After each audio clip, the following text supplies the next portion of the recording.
There it is. That's pretty good right there. It's our first year in the NCAA world, but we can still compete with everybody else. So it's been quite a change, you know, going from a club program for 16 years and now doing NCAA D1, but it's been a blast. Good shot, Alina. It's a lot more of a commitment. We practice 3 days a week instead of 2 days a week. Good job. Good job. Let's keep it up. Let's keep it up. We have lifting. The freshmen had to go to study tables this year. Our tournaments are 4 days instead of 1 or 2 days, so it's a big adjustment to how long we're out of town for.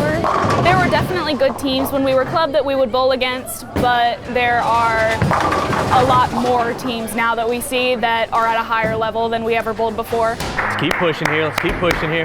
I think everybody's just been really grateful to have things like All right, head through on those presses. have a strength and conditioning coach who can help us out with that and help us get stronger. We've got some of the athletes who have, spent a little time in the weight room, and then we've got some that have never really lifted weights before in their life. It's been kind of a fun experience trying to, see them do a little problem solving and, learn some new skills on the fly.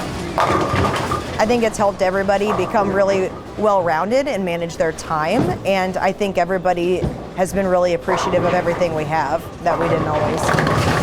The perks of being NCAA, really, for me, it's having everybody on campus supporting you.